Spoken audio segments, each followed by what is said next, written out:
Hello, fellow Star Trek fans. Welcome back to what's going to be an incredible episode of the Clonestar Podcast. I'm, of course, your host, Mike Overton. Joining me in the co-host seat this week is my wonderful friend, Jody. Jody, how are you doing? Doing fantastic. Thanks so much, Mike. Good. I'm so glad that you can be here for this one because, well, we're joined today by, well, a Starfleet legend, an actor, director, musician, whose impact on the Star Trek universe is, well, nothing short of iconic. Best known for his role as the ever logical Lieutenant Commander Tuvok in Star Trek Voyager, he has brought depth, wisdom, and that signature Vulcan stoicism to the screens across the galaxy. From exploring the Delta Quadrant to commanding starships and even directing Star Trek adventures, his contributions to the franchise continue to resonate with fans across time and space. Please welcome the one and only Tim Russ. Tim, good to see you, Mr. Vulcan. Good. Glad to be here, guys. Glad to be here. So, I tell you what, let's kind of start at the beginning a little bit. Did you grow up watching Star Trek? Well, I in when I was in college, latter years, sort of high school, I was raised in the Air Force. So we weren't always around um, the television and the programs that were on normally at that time because I was overseas, so we didn't have access to all those shows at that time, unlike today, where Yeah. you can watch anything anywhere. They're so I wasn't really able to see Star Trek when it originally came on because wasn't showing where I was living at the time. I was overseas, so I didn't actually catch any of those episodes until it was in syndication. Mhm. And at that time, of course, with only three channels, the repeats and things were I Love Lucy, Gilligan's Island, Yep. Andy Griffith, Andy Mayberry, and Star Trek, and a couple others. So they played those all day long, and so inevitably we would have seen those shows. No DVDs, no VHS, no streaming. So whatever you turned the channel on, that was what was on, and Yep. we just played them endlessly and endlessly. So I watched as much of Trek as I did of Gilligan's Island. I could, cite all the episodes of that show just as easily. So I was familiar with the series just based on saturation. Right. Got you. So you initially auditioned for the role as Geordie on The Next Generation. Yes, that's correct. How close do you think you got to that role? About that close. Oh. So was it That's literally between you and LeVar then? Was that? that close. Yeah, Wow. just just uh, just the tiniest fraction of a difference. Yes. Have you seen? I mean, you've seen LeVar's take on the character. On his character, Yeah. Yeah, absolutely. Yeah. I yeah, mean, he was perfect for that role. And he was the only American name that was recognizable in that series. yeah. So True. I certainly understand why he would have topped it out. Those two factors alone, would do it over myself. He had name recognition, and he also was right for the role. Mhm. It works perfectly for it. Right. So it makes total sense that that would have happened the way it did. So your sort of first Star Trek role was obviously in the Next Generation episode Starship Mine. How did that then come about? Was that off of the back of the auditions that you did for Geordie? Yeah, I mean, just they would bring you back and read you for guest star roles. Once the series was up and running, and I did a number of times, and then finally booked that one. And then consequently the other ones that followed after that. Um, they had a history of bringing back actors that they liked working with, Yep. and Mhm. they were pleased with their performance. They would bring them back, and they did that with me. I was very lucky to have those opportunities and those straight offers. Um, Subsequently, to come back and play those different roles. So I'm guessing that's exactly the same process that happened for Takar and DS9 then. It was just purely because you were in the kind of sphere. Oh yeah, yeah. It was just, they had me come back to play the Klingon character, which is obviously very different than the one I just played before that on Next Gen. Yep. And then subsequently on Generations to play the tactical officer. So all those roles are different. And they just kept bringing me back for them, which is great. And it was just coincidental that they developed the series Voyager with that opportunity to get that role in particular that was written. Because it could have been any character, really. Mm-hmm. But it just happens to have been a Vulcan character that they would make African American, and it just so happens that I was available, and that I was right for that role, and that's all it comes down to. It's just whether you're right for the role or not. That's it. Yeah. Well, was there an appeal? Well, right, right, very right for the role. If it's we have to vote, right? Yeah. Oh yeah. Did having that experience then with Trek, as kind of those guest roles, kind of influence your decision to try out for this role with Voyager or to be a part of Voyager? Was there, any drive from that, or was it just an opportunity to get a gig? That's a gig, man. That's gig. Yeah. Yeah. Yeah. That's not only a gig; it's a gig on a series that'll likely stay on for 7 years. Yeah. That's your priority. That's sure. The priority. That's the main drive of going for that. Is that you've got an opportunity to be on a show for 7 years. That's a big deal. Yeah, as an actor, you want that full-time gig. Yeah. Was there a difference in the work between a Star Trek set and other work you've done? Not really. If it comes down to single camera, single camera all basically is the same. The process is the same. The pace is the same. The routine is the same, and it can be very tedious and very monotonous. That process is very slow, tedious, and monotonous. Right. Single camera. If you want something that's fun and interesting, you could do a sitcom with 4 cameras and a live audience. That's exciting. Shooting single camera is not exciting. Yeah. Nothing exciting about it at all. Very, very routine, mundane. Detailed, technical, restrictive. That's that kind of work, man. That's what. Yeah. It's not like standing on a Broadway stage with a full house of audience and getting a reaction. It's just not the same. Mm-hmm. So, that kind of work. Financially, it's very rewarding. Can be very rewarding doing that kind of work financially for your career, et cetera, et cetera. But the process is, quite frankly, boring. I can tell you that, when we have guests on the set to watch the shooting, only takes about an hour. And all that excitement that they had is completely gone.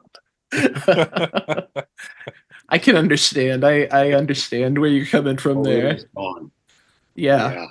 You can set your watch by it. I love so that. Exciting. There's glaciers fleeting past. Oh yeah. Right. I had such a kick just watching them, all giddy and excited. And then after about an hour, they're like, how come they keep saying the same line over and over again? Mm-hmm. That's what it's all about. That's what we do. That's what we do here. That's how it's done. So did the role? Yeah, go ahead. No, go on. You go. Because I know what you're about to ask, and it ties into what I was just thinking. So, all right. So I was just going to ask. So with this role with Tuvok, obviously, was that like an already formed character when you auditioned and came in, to the series, or was that something you were able to? I mean, obviously, you developed it throughout the series largely. Yeah. I mean, but did it appeal to you? To play that character, a Vulcan of all characters in Trek? Well, yeah. I mean, it was interesting to be able to have that opportunity to play a role that's already been established by the iconic Leonard Nimoy before me. and to carry the torch for that role afterwards was a challenge. To be able to it was a challenge for me to really focus on making sure that that character was portrayed correctly, because there's already a record of him. So if you have a character like a Ferengi that nobody's ever seen before, now you can kind of create this character from scratch, and you can work with the writers to come up with all the things that make him, to flesh him out. But coming in, I already knew what this character was all about prior, and all we had to do was make sure that that portrayal was honest and believable by the not only the fans but by the producers as well. They got to be happy with the character, right? And I knew that he had to be played a certain way to be accepted as that role.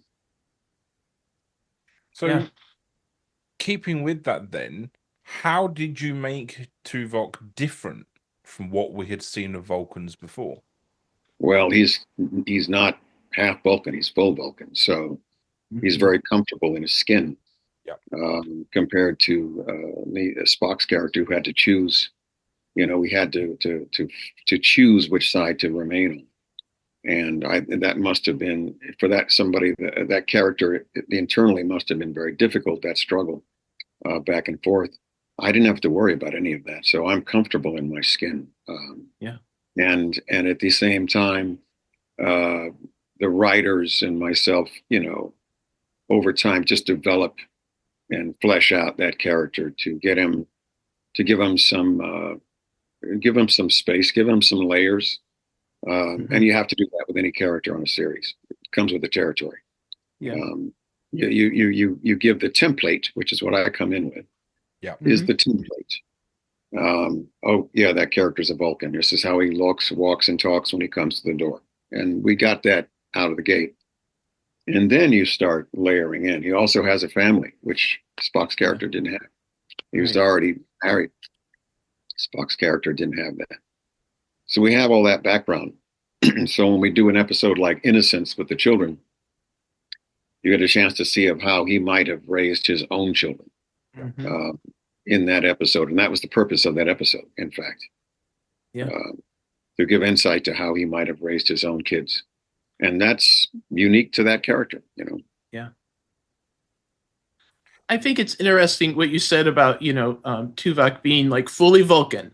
And that was really kind of the first time we'd been exposed to that full Vulcan long-term character. And I think it's interesting, too, that I think about the arc of the character through the seasons and how maybe he did kind of come more in touch with the humanity or emotional side just by being on Voyager over the course of the time together. Do you see that for the character at all?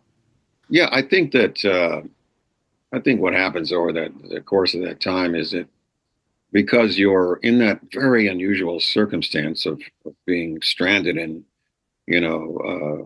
part of the galaxy that's where you're away from your family, you're away from the structure and away from anything familiar, which puts twice as much pressure on everyone and stress on everyone. I think you have to, in that lifeboat, allow for certain things you might not allow for or have to deal with otherwise. And every one of the situations you run into, in my case with the writers, is that they're going to test the Vulcan. They're going to test the Vulcan character. We're going to push the limits. We're going to force him to have to step outside the bounds of his normal routine logic in order to solve certain issues and problems, and to deal with his crewmates and make the difficult decisions in some cases, or uncomfortable decisions in some cases. That goes with the territory, and that happens to deal with the circumstance they're in and the variety of stories that we can tell, and also to flesh this character out, to give him layers. Got to have layers. So. Oh yeah, absolutely. Yeah. So kind of keeping that on layers then for a second. Tuvok had an incredible relationship with Neelix over those 7 years. Kind of an odd couple friendship with lots of humor. What was it like working with Ethan Phillips, and how did you approach your side of that relationship? Yeah, Ethan. Well, I like Ethan Phillips. I do like Ethan Phillips, but then again, I like falling out of trees too. So Ethan is something else, man. He's quite a character. He's a lot like his character. He's very gregarious. He's joking all the time, and I do mean all the time. So from a practical perspective, just working on set with him, he's going to get there and he's going to try to get you to crack up every single time when you're doing a scene, because that's Ethan. So in that respect, just on a working basis, that's the way he was. And he's a cut up. He's got more jokes in his head than, I don't know, the whole entire internet. The writers deliberately put us together, obviously, for that odd couple effect. We're on opposite ends of the spectrum in terms of our personalities and character types. So that's going to create fireworks, and that's exactly what they wanted. And so if anybody would meet him on the transporter pad, it would be me. And as fate would have it. But yeah, as an actor, we had a good time. There was a lot of yucks and laughs when he was working with us at any given time, because that's just the way Ethan is. I'm just imagining some of those things that could have happened. Right. That could be helpful and a hindrance. I'm taking that then from a working set, maybe. Yeah. Yeah, I mean, to some degree, and after 15 or 16 hours of being on the set, the amount of levity is welcome at that point. It's sure. Everybody's a little punchy at the end of that time. Well, yeah. I suppose it takes a special kind of person to be in that level of prosthetics for very long periods of time. Very long time, yes. Yeah. And it feels miserable, I can tell you. Yeah. I know. Yeah. So kind of keeping on that, obviously Vulcans are known for their very calm and logical nature, but what was the funniest or most chaotic moment you experienced on the set? Well, for me, every time that they were doing pyrotechnics at my station, they would always promise me that the sparks were going to go here and go there and everything was going to be fine, and nothing. And it never happened that way. Every time we went off, I ended up getting my ass burned by sparks and everything else. Every single time. So over 7 years, that was quite often. Yeah, actually, it was. Yeah, it was even Voyager. Quite often. There are times when, with the practical jokes. I had a couple with Kate. Did some practical jokes with her back and forth. Some of the stuff took place off set as well. It wasn't always on set, but yeah, for as far as the routine goes and as far as all that stuff goes, there was nothing that was, extraordinary or unusual or different. Working with the castmates on there, and even some of the guest stars. I think there wasn't anything that was too crazy, because I wasn't there all the time. I'm only there when I'm shooting. I'm working, so I'm not witness to all the other antics and craziness that might go on on set. So when I was there, it was pretty straightforward. I mean, I'd have some fun with the director now and then, with doing something on the shot that they weren't expecting, and not let them know, and only let the cameraman know. So there was moments and times when we would just, like I said, because you had to break the routine in there somewhere, and we would just have some fun with a shot, just do the shot completely differently, pull something out of the hat that they were not expecting, and that kind of stuff was, we would do that now and then, and that's what got us through those hours. I can tell you, that's what got us through the hours.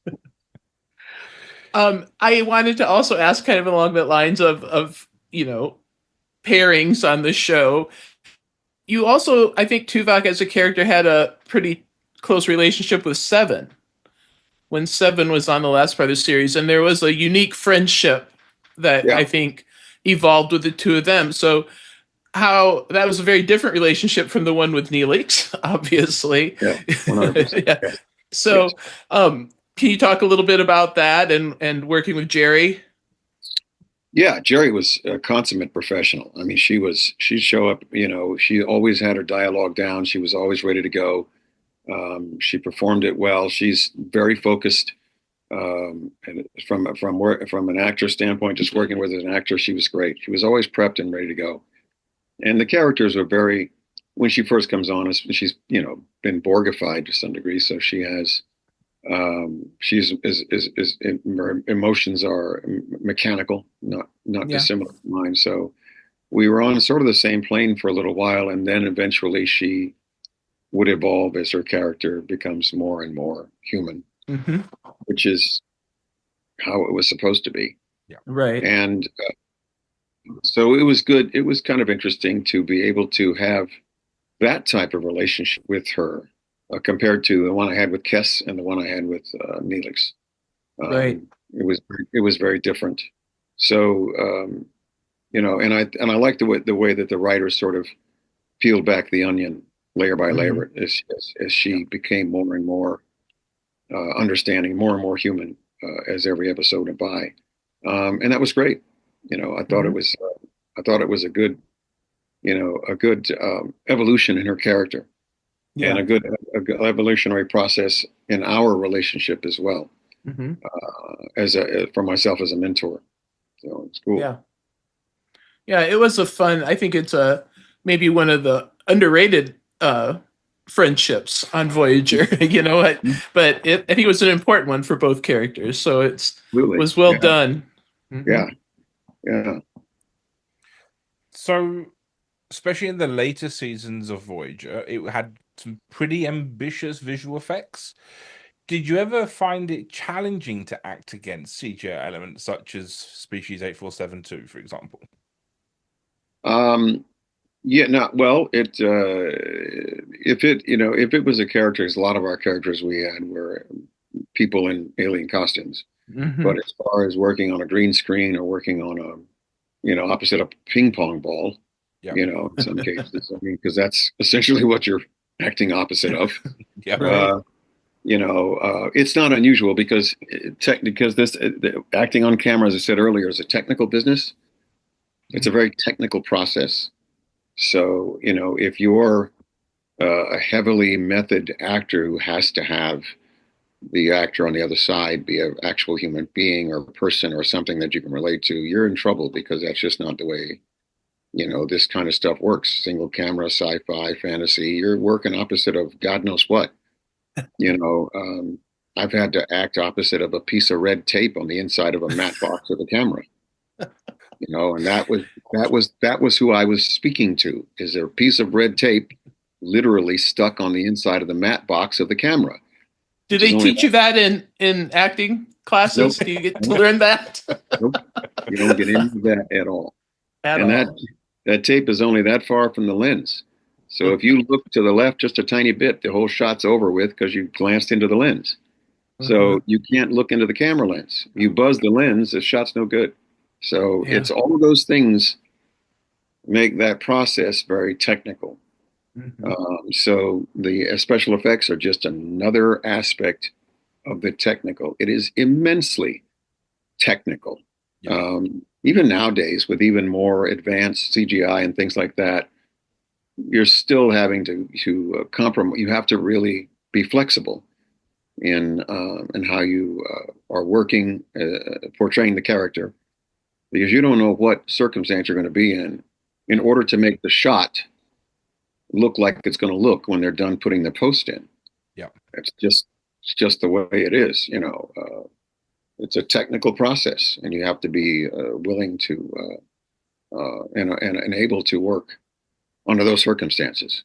So green screen, whatever it came out to be, a ping pong ball, whatever it was, your eyes had to follow it here or follow it there. special effects directors on the set with you, telling you exactly where to look and how to do. It's all that stuff. Yeah. And that's how it's done. Otherwise, it doesn't come together. Yeah. Well, yeah. Yeah. It's interesting that, even nowadays with the way it's all technically advanced, but there's still limitations for the creatives on the other side of that camera, aren't there? Oh, sure. Absolutely. Yeah. There's even, like I said, even today, you have different options. You have different styles of shooting special effects and things like that. But you have to be aware of, all kinds of things. I mean, you can't you can't cross the line. You can't cross in front of somebody else. You can't.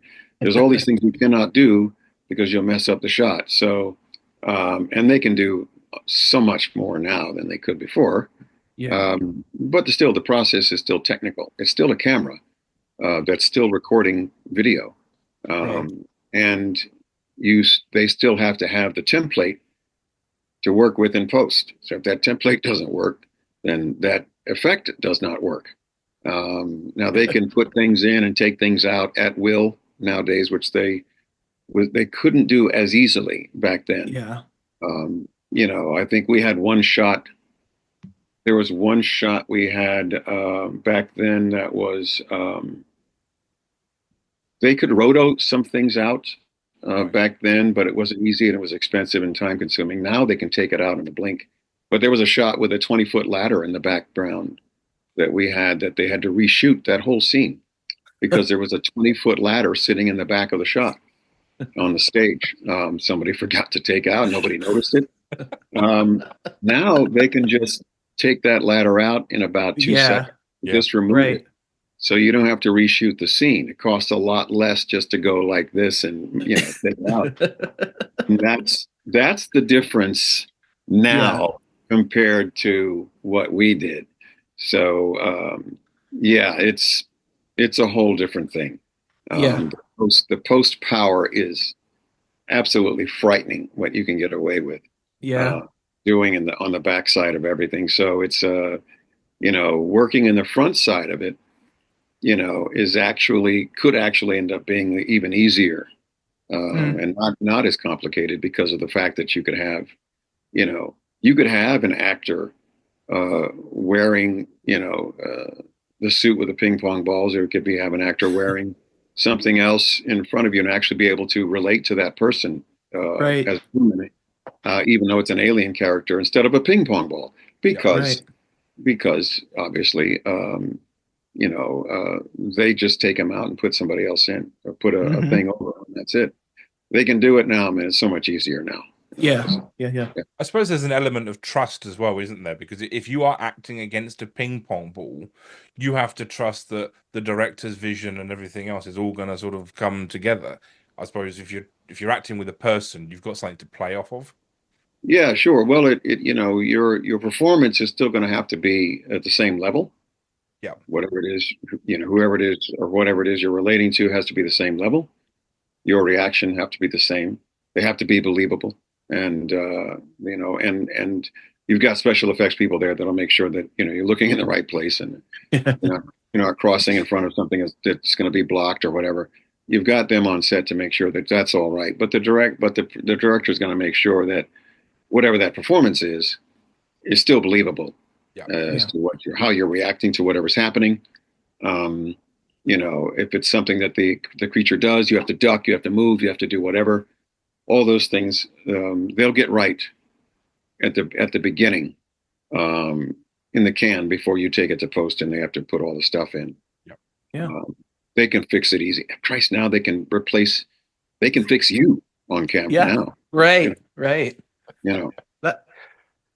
The world we live in. For better or for worse, right? Yeah, exactly. Yeah. Exactly what it is. So you did, during your time at Voyager, take that step behind the camera with the episode Living Witness. How did you handle moving behind the camera? And was it an experience you enjoyed? Yeah, it's a creative challenge. Directing is a major creative challenge. And that's what makes it interesting. That's what makes it compelling. That's what drives you in that direction, is to take the material off the page and bring it to life. That's the challenge. And it's the whole canvas that you have to be in charge of. So it was very exciting and challenging to be able to have that opportunity on that show, as they have granted to many actors in Trek. And my castmates showed up, without I hadn't even talked to them about the types of roles that they had to play in that episode, because they're playing the dark side of themselves, which was fabulous.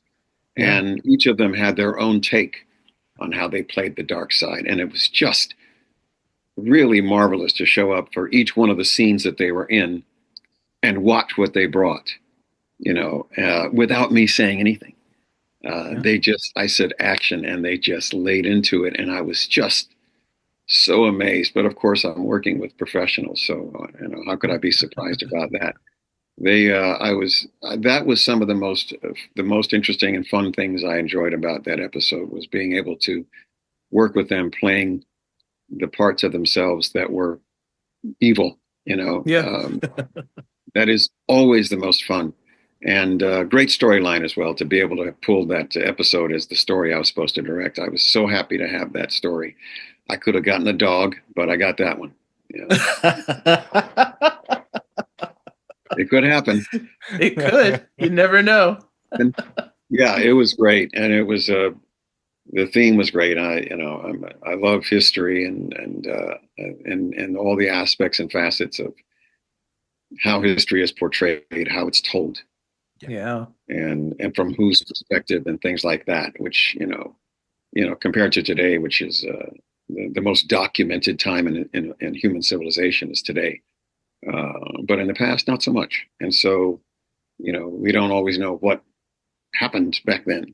And the interpretation of those events, as it were, in the story could be misinterpreted. And as a result, entire cultures could be perceived and treated a certain way as a result of somebody's interpretation of what happened, or somebody's telling of what happened.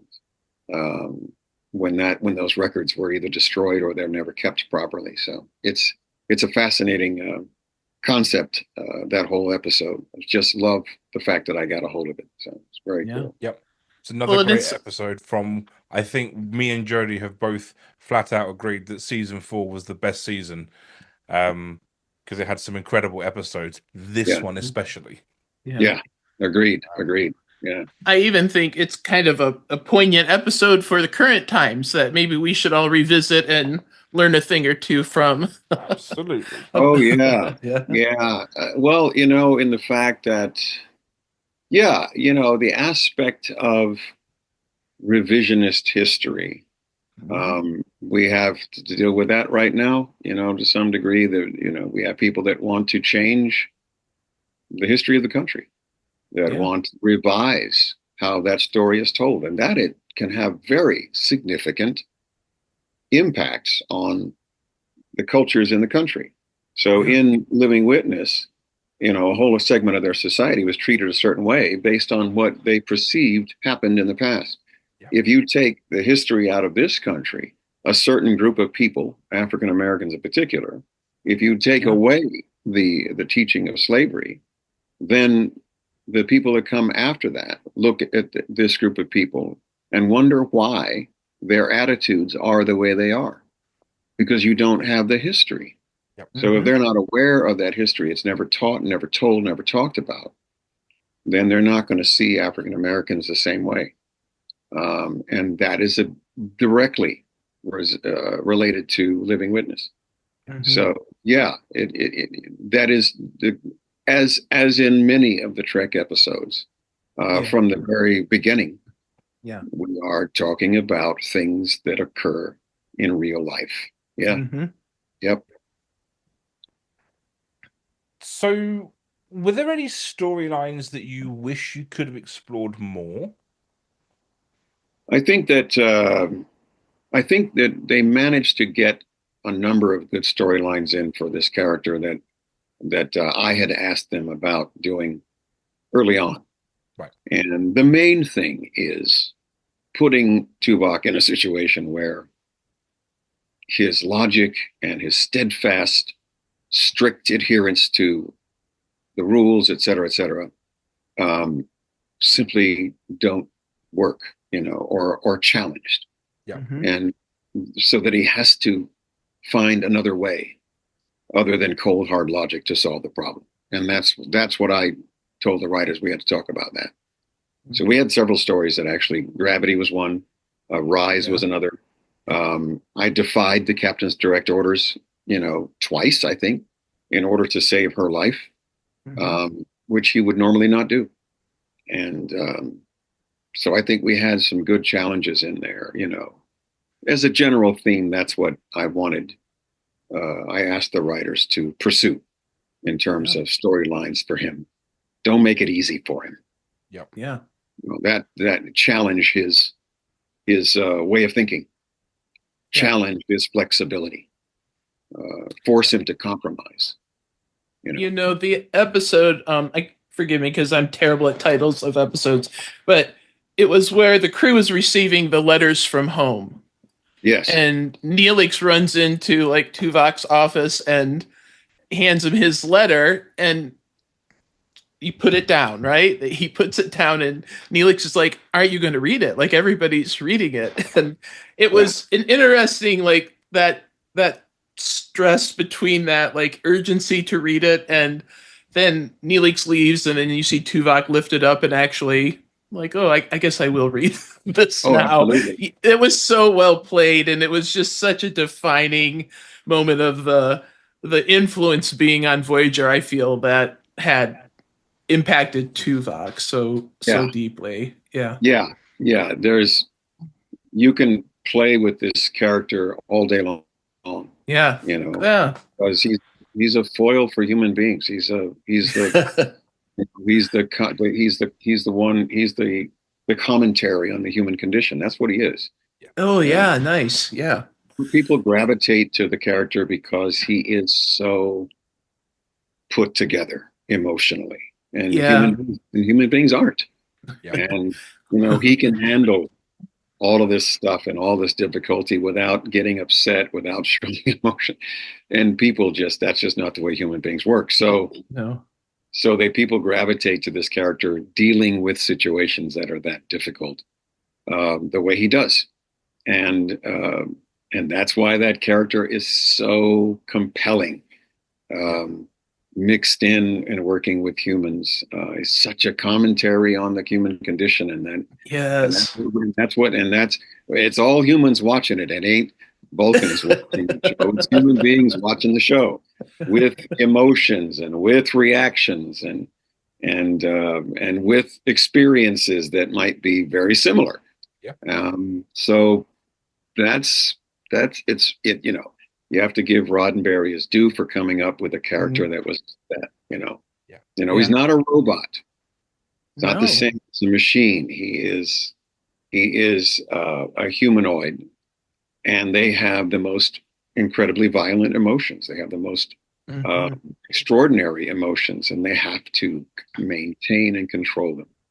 So they're always there. They're just controlled. And that fine line between control and losing it is what makes them interesting to watch. Did it make it more interesting for you in those scripts where Tuvok was completely outside of that Vulcan ideology? As an actor, it's much more. You study for years and years to show emotions and to demonstrate the nuances of emotions and to evoke feelings and responses from human beings. And coincidentally, I end up playing a character that doesn't for 7 years. There you go. There you go. So whenever I had the chance to really unload, it was a break. Let me tell you. Yeah. A wonderful break to be able to have some fun. Yep. Being able to play emotional range for such a long time. You just didn't get that many opportunities. So it was great. Yes. Yeah. Did you find that it was different? Like, did the cast react to you a little bit differently when you were outside of that typical? Yeah. Particularly Meld was one. Oh yeah. Riddles was the other. Meld and Riddles, I think, were the ones that were the most, that where he stepped out the most. Yep. You know, had a really big chunk of time where he was not himself. And yeah, absolutely. That was the stuff with the nightmares the doctor had, or the nightmare he had coming onto the bridge, you know, and all that kind of stuff where they're supposed to be naked and things. All those kinds of things. Yeah. Anything that broke the mold, yeah. It was fun for everybody to be able to, you know, partake in all of that stuff, you know. Yeah. Whenever we had a shot to do it. Sure, absolutely. Yeah, that's great. So I want to quickly talk about probably one of the most divisive episodes of Voyager. Right. Let's briefly talk about Tuvix. Oh yeah. It's always Tuvix. It's always Tuvix. That's the genius of the writing, man. You don't have a show or a movie or anything else without writers. Nope. You got to have the writers. You have to have the concept and the ideas and the execution of the story. Yeah. You know, to make anything happen, you got to have the writing. And when you saw that script, did you think it would become something that has become like, it's like lore in the Trek fandom? I mean, no, not at all. No. When I, you know, the episodes, when they come up, you know, I look at them, we are looking, okay, this is what's happening. They initially didn't know who was going to play Tuvix. It was going to be me or if it's going to be Ethan, and they decided to go with the party. Yeah. Which made more sense. You get a neutral person to play both roles there. There's no bias. Yeah. And that was perfect. Tom Wright was brilliant. He just, I mean, brilliant. And it was written brilliantly to carry both of our characters.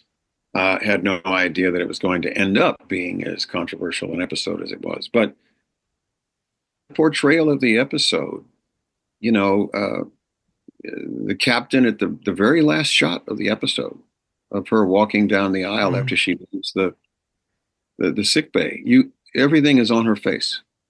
Everything, her face speaks the story of how traumatic that decision was. She did not take that decision lightly, you know, but she's the captain and her first responsibility is to her crew. Yeah. That is all there is to it. Captain will sacrifice their lives to save the crew. They'll do anything they can to save and maintain and protect their crew. And that is what we were, is her crew. You know? Hands down. Hands down. That unfortunately is the way it goes. Yeah. You know, she had no choice in the matter. And that species was not going to be able to reproduce or procreate. So it's a one-off. Yeah.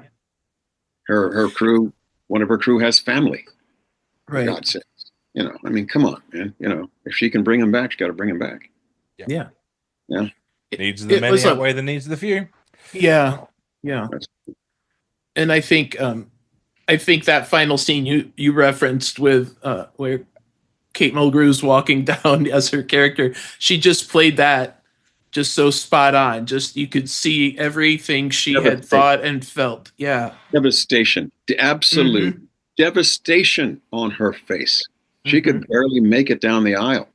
You could tell she was just destroyed by having to do that. You know, because the character, you know, Tuvix he did not want to go. I mean, he really did not want to go. He fought to live and to continue. Rightly so, which makes it even harder. Right. Makes it even harder to make that decision. And you know damn well nobody else wanted to make that call. Nope. And nobody else wanted to make that call, man. Only one person, the captain of the ship, has to make those decisions. Command, that's the responsibility of command. It's a cool episode. Did you and Ethan have to like work with, now I forget his name, but who played Tuvix? Tom Wright. Yeah, Tom Wright. Tom, thank you. Right, Did you yeah. have to help him a lot through to kind of, Not or one he just single- run with it? Not 1 second. Wow.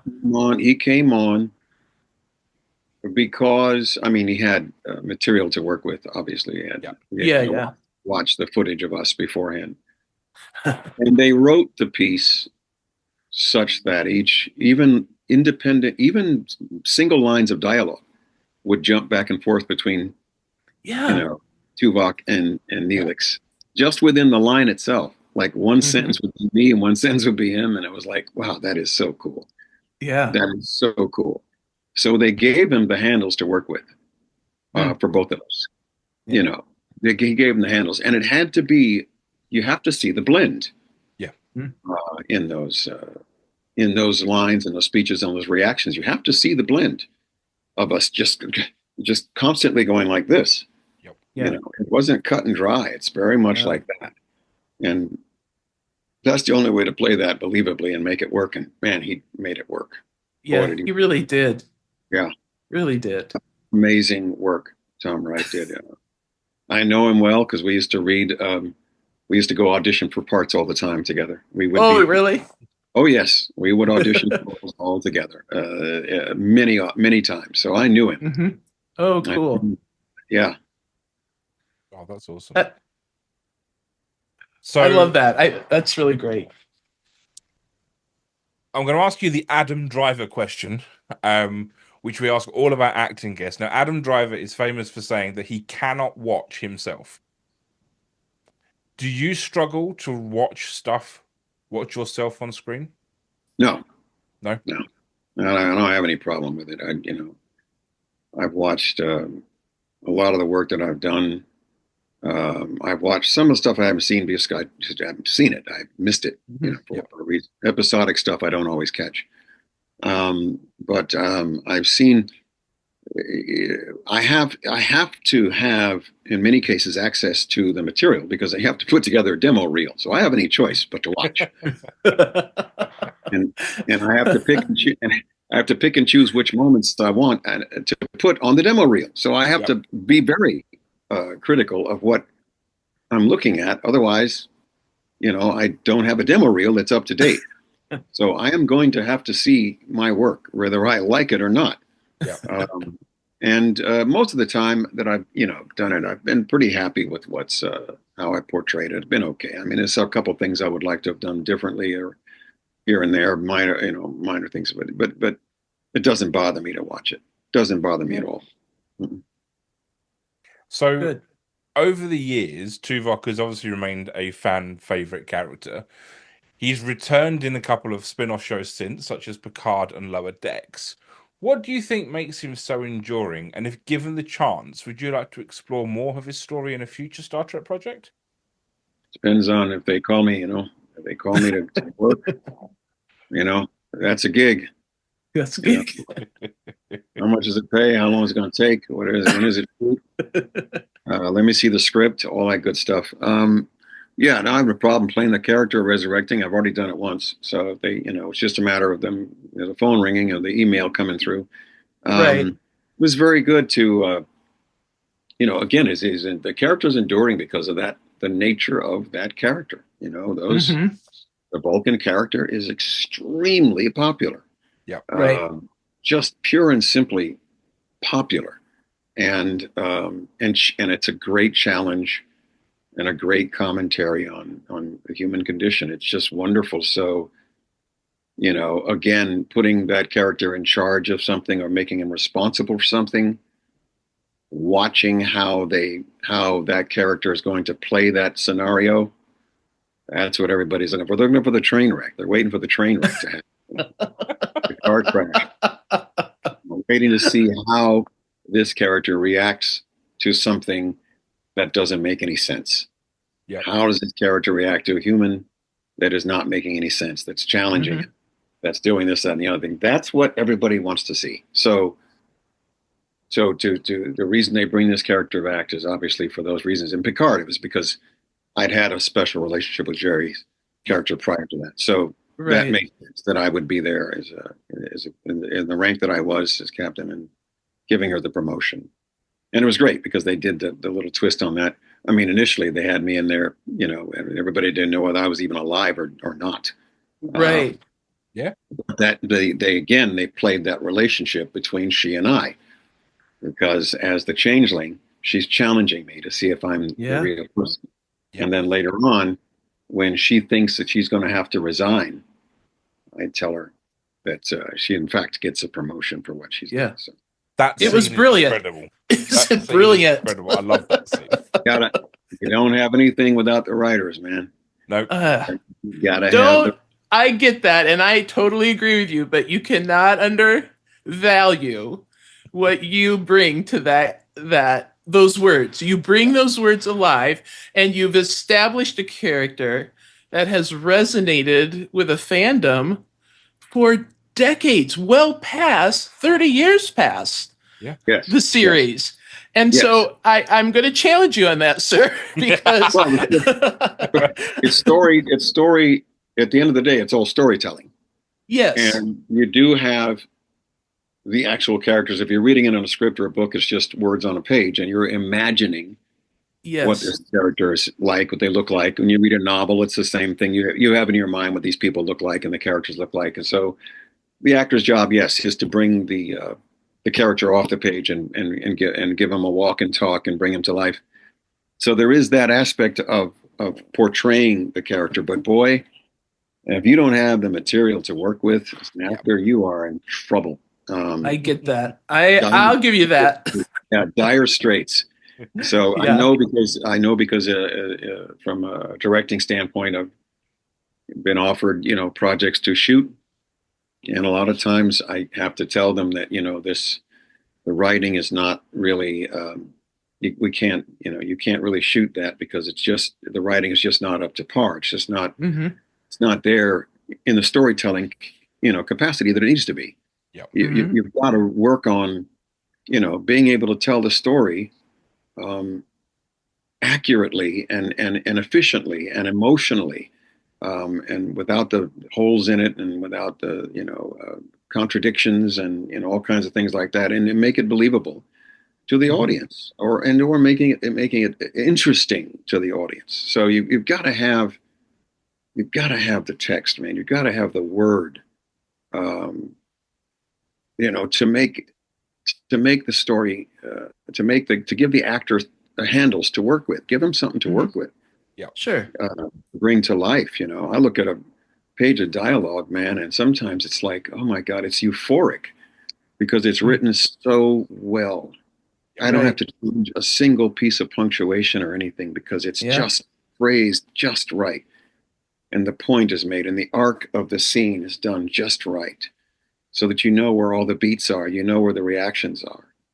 Man, that's just, you can't beat that with a stick. So you do need the actors as tools, the tools to get it done, the director and the camera and everything else to make that exciting, Yeah. But I think it helps when your toolbox is filled with quality tools. Yes. You got to have quality tools. Yes. You have to have the right, I should say, you have to have the right tools.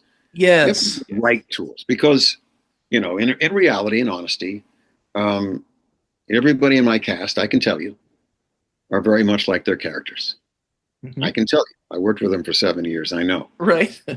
They're all basically like their characters. And when you cast a project, you want the actor to have the walk and talk before we even get off the ground. Yeah. Whatever their personality is, whatever their vocal quality is, whatever their cadence is, how they speak, whatever their attitude is, whatever their expressions might be, all those little things add up to that character. Is it quirky? Is it stock? Is it serious? Is it funny? Is it poignant? Is it worrisome? Whatever that character is, if they have that attitude ahead of time, it makes a huge difference.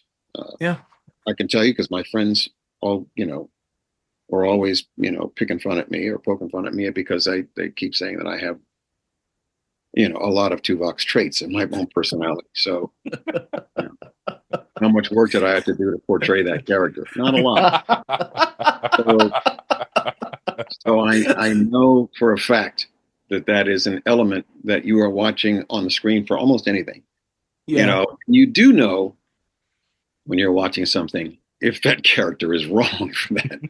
If that actor is wrong for that character, that stands out. And you've seen it. Yes. You've seen it. You've seen stuff before where you're going, man, why did they pick that person for that role? It just doesn't fit. And that's part of the magic and the alchemy, as it were, of casting. So yes, to play the dialogue and the text and the character and the way the character is described and what the character's objectives are and what the emotional arc of this character is. Yeah, you need the right tools. You need the right actor to portray it. Yep. And with any luck at all, that actor will have some of those traits inherent to that character already built in. And that's what makes it more believable. Yeah. Did you learn about yourself from playing Tuvok for 7 seasons?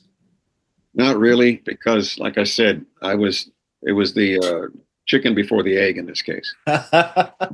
That's fair. I already had his intolerance for things that don't make any sense. Sure. I have his intolerance for things that are not logical, things that are not thought out, things that are not efficient. Oh, I have that in spades. So, and that is what, that is the core of Tuvok's character. So I've already got it. I don't have to, there's nothing he's going to teach me that I don't already have. I love that. I love that perspective. I really do. That's great.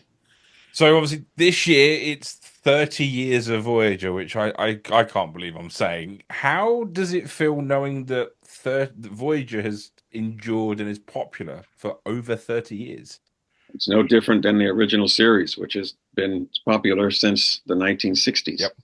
So it's no different than that, because once you have your fan base established, it's your fan base forever. That's just the way it is, man. It's whether it's music or whether it's, a TV show or a movie. Once you have that fan base, they ain't going anywhere.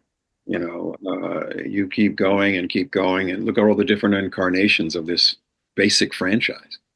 And Voyager in particular had the advantage of being in uncharted space, so we could tell a big variety of stories. Yeah, we could tap into all kinds of things because we're not beholden to the universe that everybody's already familiar with. We're not beholden to this part of space that has the same characters and the same people running around and the same circumstances and situations. We could do anything we wanted story-wise. Yeah. So very lucky as a concept to end up getting Voyager stuck in a part of space that was uncharted. And not only that, they're on a lifeboat, by themselves. They have nobody to call to. They are self-sufficient. They have to be self-sufficient. Yeah. And that raises the stakes even more. For the being the character, the crew, and the people involved, makes it so much more, intense and so much more at risk and at stake for their survival. And people tuned in to watch what they were going to have to deal with the next episode. Yeah. And we had such an option to, and fortunately, because of all the Star Trek franchises, the producers took pitches from the man on the street. Yeah. Anyone could go in and pitch a Star Trek show. Yep. And most series do not operate that way. No. And it makes total sense. Yeah. Because you're going to get these kernels of a really good story that you had never even thought of. Yep. And all you have to do is work that story. And so the writers will take it and run with it. Yep. Some people pitched entire screenplays they had written, an episode entirely out.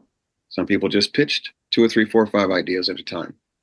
Yep. And one of them could bite, and that can turn into the coolest episode in the world. Yeah. So you had all of these opportunities to come up with really good stories. Yeah. And the reason that this show, amongst the fans in particular, is so popular is because of the stories. It's stories. Yep. It's not every episode of us just shooting it out with somebody. No, It's no. stories. It's not Star Wars, it's Star Trek. There's a difference in our franchise that we explore the human condition. Yeah. We explore the phenomenon, the unknown. We explore relationships. We explore, situations, and how do you get out of them? And what do you learn from them? What are you surprised by? What's the perspective on this thing you thought you knew, and all of a sudden it ain't what you thought it was. Nope. They did this all the time, and Yeah. that is why this series is so compelling. That's why people watch it over and over again. Yep. Because of those moments, those Then we're all guilty decisions, of that. those it's just, it's just, and every one of them has just got something else going on in it that Always. you come out of it and it's like, oh my God. In some cases, multiple storylines, two storylines going on at the same time that resolve themselves, and you get something out of that resolution. That's not just a bunch of action sequences. So that's what makes this series, as a sci-fi series, so incredibly compelling. And sci-fi in general, the genre challenges. It challenges the audience. It challenges the viewer. It challenges the intellect. You have to have an open mind. You have to have curiosity. You have to have wonder. You have to, be fascinated by things and want to see something turned around and twisted and upside down, and just, you need that. Yeah. Yes. In science fiction, that's what this genre carries. Yep. Just to begin with. And then with Trek, you add the element of the human beings that are involved, the characters and the storylines, and how they deal with all these kinds of things in the sci-fi realm, and that makes a difference. The genre itself has, to me, always been something I've been fascinated with since I was a kid. So I love science fiction in general. From the beginning. I don't know how much I've seen and read of it, just tons, and still fascinated by it. Every element of it is simply fascinating. You cannot get enough of it. The mystery and the wonder and the all that stuff. It's just marvelous. Just marvelous. Yeah. I think it's interesting that, with Jerry Ryan coming back on Picard and then you doing the guest appearance in season 3 of Picard, like, we are seeing, I think, as a fandom, this resurgence of a younger generation going back and watching the original series, TNG, Voyager, has been a big one you hear about a lot from these newer audiences. And I think it's a testament to exactly what you say. It's these stories of exploration, and not just of space, but of the human condition. And I think that's what, allows for that broad-based appeal. Yeah, I think 100%. Right. And I think the other thing I wanted to ask you is, in these interviews we've been doing about Voyager, one name keeps coming up every time we talk to people, and that is of Jerry Taylor. Yes. And I was just wondering if you would want to kind of give us your take on her influence on Voyager.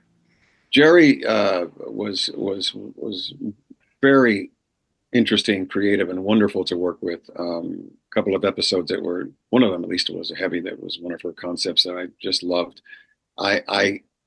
She was not as, I was more hands-on with Michael Piller in that trio. Not so much Rick Berman, mostly Michael Piller here and there, because we had a couple of those episodes that were heavy at the very beginning. And then later on, some of the exec producers, Brandon Braga and Brian Fuller and a couple others. And so I think with Jerry was almost always, I think she worked a little bit more directly with Bob Picardo and a couple of things, because he was really exploring his character as a doctor, and I think he wanted to go different places with Jerry. So my contact was mostly with Brandon Braga and regular writers when we were starting out. I didn't really work with Jerry that closely, one-on-one, asking her about this and that. Yeah. I asked the general questions at the beginning about giving Tuvok certain types of storylines to make it interesting for his character. I think the only one I worked with Michael Piller on Meld, because Meld was that two-parter and it was really intense. Yeah. And I worked with him on that mostly. And I think Gravity, I can't remember who actually was responsible for Gravity. I'd have to look it up again, but Gravity was pretty heavy. Innocence was heavy and interesting and different. And then Rise. Those are the ones that, to me, that I thought were interesting. And all the way to the end, at the very end, it was when Tuvok's character suffering from dementia was something that I wasn't expecting. But earlier on, some of those key episodes in there, when my character takes over the command of the ship because the captain and Beltran's character Chakotay are on the planet stranded, and she tells me to bug out, to leave, and I'm going to carry out those orders, and everybody on the crew is just not having it, and I have to make that very difficult decision to again violate her orders to come back to try to save them, and so I didn't have a lot of direct interaction with Jerry. And she didn't come down to the set hardly at all. Yeah, she was not down to the set. Matter of fact, none of them did. They hardly ever came down to the set. When I was directing my episode, which would have been the first time I would be directing an episode of that show, none of them came down. Rick Berman didn't come down. Nobody came down. I was shocked. I thought they'd all be standing there, eyeballing me the entire time and sweating me out. But no, they didn't. I was surprised. I was shocked. But there you go. Yeah.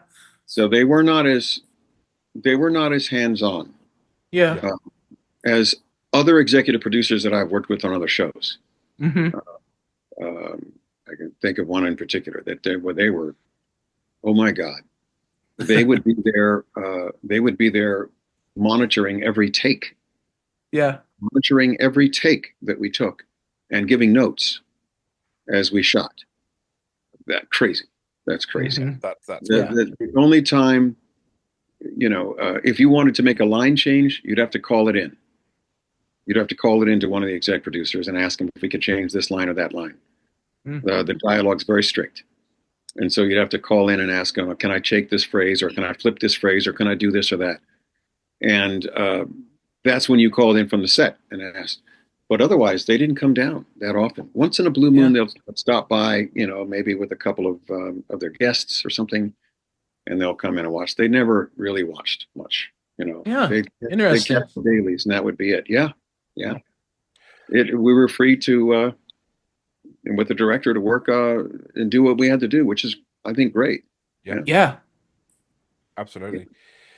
So I have two questions left before I ask the final question. So how important, especially now, is Star Trek's hopeful vision of the future? How successful is Star Trek's vision of the future? No, how important, especially in current climates, is Star Trek's hopeful vision of the future? Well, it's immensely important as far as what Star Trek is trying to portray. I think that what you're starting to see, opposed to the current political climate that we're having to deal with, you have seen in the last 2 or 3 years on television shows and commercials, you have seen diversity through the roof. Yep. Okay.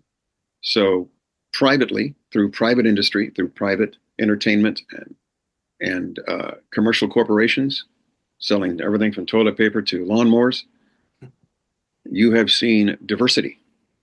You are seeing trans, gay, interracial couples, blended families. Yep. I did not grow up with any of that, and neither did you. You did not grow up with that. Now you see it, and you see it in spades. There's a lot of it. Okay, I was shocked when I first started seeing it. Now it's just like just normal. Open. People who are heavy set, different body styles. You see everything now, which is encouraging from a cultural standpoint. Hmm. Because in this case, it's again, it's chicken and egg. Does the culture change what's on television, or does the television change what the culture is? Yeah. And in this case, it's always important, I think, for the culture, for the entertainment, and the what you see on television, what you see in the commercials, to influence. Because if the younger people are seeing it, the young people are going to accept it as normal. Yep. Yes. And that's where it's going to change. Because the revolutions are always caused by the young. The younger folks are always the ones that run the revolutions. Yep. So to see that is making it is a cultural shift. We're actually observing a cultural shift in front of our eyes because it did not exist before. So now it does, and it's only going to keep going that way. It's not going to stop. Okay, the forces of evil, as it were, are not going to be able to stop that. Nope. As much as they really want to. Beyond that, in terms of the society in general, or the governing and the politics, it's the governing and the politics that are the issue, and that is going to require people to, the population as a whole, to wake up and to fix their priorities and what is the most important thing. Yeah. And those, we are still in the very early stages of learning, and the country itself is very young. It's a young country. We haven't had the growing pains that Europe has had. Nope. We haven't gone through all those cycles. So we're going to have to go through a cycle or two, I think, of upheaval, in order to evolve, in order to grow, in order to stretch beyond what we are right now. So it's an interesting time. It's disturbing. And I'm hoping that, because Trek is 200-300 years in the future, we've got to make it through the next 25. So right. I'm hoping that over time, with the variety of cultures, beliefs, religions, whatever have you, in the entire world, by the time you get to Trek, everybody is sort of on the same page. Yeah. Everybody's sort of, you know what I'm saying? Everybody's basically got it. Yes. Here's how things are. And here's the basic rules. And everybody wants to follow the basic rules. And you're off to the races with just that alone. Yep. And it's going to take us as a human race surviving the physical future that we have to survive. If not our own destruction, then the destruction of the planet. We have to get through all of those hurdles. Yep. As a human culture, as a human species. And so having off-world colonies may or may not aid or hinder in that. I don't know. But we are going to eventually have off-world colonies. Yeah. And how those colonies are going to be set up and run will be very fascinating to see. It'll be fascinating to see how those off-world colonies are run and governed, how they are administrated. Because yes, they might just at the beginning be scientists and things like that. But eventually, if they're just common workers and people with families and blah, blah, blah, how is that going to look? How's that going to be? How are they going to allow the same thing to happen there that happens here on Earth? Yeah. It's fascinating. Again, science fiction can explore all of those things and delve into it. But Asimov did it in Robots of Dawn. He had a very specific take on the colonies didn't want anything to do with anyone from Earth. They were completely separated, and they wanted nothing to do with any scum from Earth. Yeah. They were pristine. They were perfect. Everything was, their population was fixed. They lived a certain way, and they wanted nothing to do with the garbage heap Earth. And that's, again, such an advanced and far future. But, I think it's going to be a long slog to get to where the Trek future portrays. I think it's a very long slog because we have a lot of hurdles, as a species on this planet to overcome. And I think it's going to take a long time to culturally evolve. Yeah. Again, with all the countries. Yeah. And all the beliefs and all the religions and all the populations and all the blah, blah, blah, to evolve to a point where the priority becomes the human people, the children, and the health of the planet as a priority, and nothing else matters. Yep. When you get to that point, now you're on the off ramp, to get to the freeway. So that's what it has to be, Exactly. It might take 300 years. I don't know. Might take 50. Who knows? It could take 300 years. Could we do 5 days? I could take 5 days from now. We do 5 hours from now. I don't know. We just need a big alien spaceship to turn up. I think that'll put things in perspective very quickly. Just very quickly. Yeah, I'd say that, or an asteroid strike. That'll get everybody sore. Yep. Yeah, that's true. Yep. That is so true. You're right. But here's the track of the alien spaceship. It shows up and it's on CNN and MSNBC for a solid 2 weeks, and then all of a sudden it's displaced by the story. It's like, oh yeah, we've done all things. What does your dog think about the aliens? And then it's all over. It's over. They're off to something else, man. It would be over. They've got an attention span of 20 minutes, so it's gonna be done. After the memes and the TikTok videos, it's over. Yep. It'll be done. We'll be on to something. Yes. Spot on. I'm telling you, that's exactly what it would be. Yep. Yes. That's what it would be. Right there. In here in this moment, absolutely. Yep. Yeah, here in this moment, absolutely. Yeah. Oh, funny. Tim, we have one final question that we ask all of our Star Trek guests. It's a really easy question. Tim Russ, what does Star Trek mean to you? Star Trek means to me, in particular, a vision of a potential future for humankind, especially in terms of the expansion of our species out into the galactic world. It could be very much inevitable, and it may take hundreds, if not thousands of years to get to that point. But at the end of the day, it does portray a potentially positive future for our human race. And at the same time, it's also a format and foundation for telling stories and teaching people, giving people a lesson on how to live, how to relate to each other. So I think it's very important as a window into our society, and perhaps even a guidepost to our society, as a series and a franchise. And the most important thing about it is telling stories. That's what this franchise has always been about. Tim, thank you so much for your time. This has definitely been one of my favorite episodes for sure. Thank you. For everyone else watching and listening at home, remember you can catch up with more Clonestar podcasts at our website, clonestarpod.com, and remember to like and subscribe to this video. But until next time, live long and prosper.